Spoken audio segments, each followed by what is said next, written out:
Ya apa kurang strongnya Pak LBP ini Pak Mahfud juga nih seolah nggak anggap bahwa Pak LBP itu strong leader tuh. Ya. Tapi sinyal Pak Mahfud sebetulnya kalau dia konsisten ya dia jangan ada di tempat yang busuk itu kan. Ya. Kan dia cuma mau mengeluh pada rakyat, saya menyaksikan nih banyak korupsi sekeliling saya. Terus lu diam aja gitu kan. Ya. Saya menyaksikan nih ada potensi keterbelahan bangsa. Ya, terus penyelesaiannya dengan wawancara apa?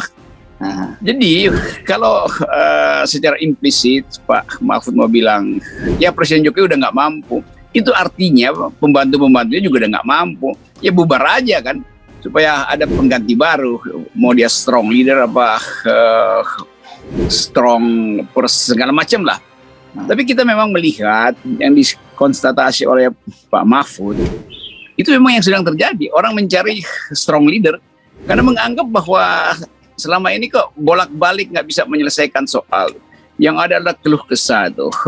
Mahfud berkeluh kesah, Sri Mulyani berkeluh kesah tentang keadaan krisis ekonomi itu. Kemarin juga Bank Indonesia salah satu direkturnya berkeluh kesah bahwa perang Ukraina dan COVID itu menyebabkan Indonesia nggak bertumbuh. Loh, Indonesia nggak bertumbuh itu jauh sebelum COVID, jauh sebelum perang gitu. Jadi hal-hal semacam ini yang membuat orang anggap bahwa ya memang pemburukan berlangsung terus dan orang berpikir bukan lagi soal akhir pekan tapi akhir kekuasaan memang kan begitu inti pikirannya tuh. Apalagi soal tadi apa CPO itu yang seolah Pak Jokowi bilang saya hebat nih, saya hentikan, itu juga mengganggu sistem perekonomian kita tuh, sesuatu yang secara drastis diputuskan. Padahal sebetulnya ini cuma soal teknis bagaimana mendistribusikan minyak goreng itu dan atasi dengan kebijakan yang terukur. Ini kan kebijakan yang bisa juga nih Pak Jokowi dikudeta oleh oligarki sawit. Jadi masalah itu yang membuat rakyat akhirnya dari awal pekan sampai akhir pekan itu merasa was-was tentang keadaan. Nah, sinyal-sinyal itu yang menunjukkan bahwa memang istana udah lumpuh, atau dengan kata lain ya udah Pak Jokowi nggak lagi diasuh oleh Ibu Mega, karena itu Pak Jokowi kehilangan arah tuh. Dan arah yang baru ini mungkin akan ditentukan oleh interplay di dalam politik mahasiswa, politik buruh, dan kemungkinan adanya tokoh alternatif yang oleh Pak Mahfud disinyalkan sebagai orang kuat.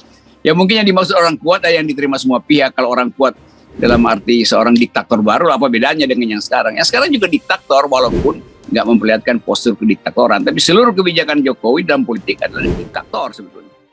Duga Mahfud MD akui Jokowi gagal sebagai presiden. Rocky Gerung, iya bubar aja. Pengamat politik Rocky Gerung menanggapi pernyataan Syahganda Nainggolan yang mengutip perkataan Menteri Koordinator Bidang Politik, Hukum dan Keamanan Menko Polhukam RI Mahfud MD. Dilansir Antara, Syahganda setuju dengan pernyataan Mahfud MD yang menyebut Indonesia membutuhkan sosok strong leader atau pemimpin yang kuat. Pernyataan Mahfud MD yang dikutip Syahganda itu menuai tanggapan pengamat politik Rocky Gerung. Ia menduga Menko Polhukam mengakui bahwa Jokowi telah gagal dalam memimpin Indonesia. Jadi kalau secara implisit Pak Mahfud mau bilang ya Pak Jokowi ini udah nggak mampu memimpin Indonesia. Itu artinya pembantu-pembantunya udah nggak mampu, kata Rocky dikutip ISO Bogor dari kanal YouTube-nya. Sabtu 23 April 2022. Lebih lanjut, Rocky menilai bahwa istana telah lumpuh karena persoalan-persoalan yang saat ini terjadi di Indonesia, salah satunya perkara minyak goreng.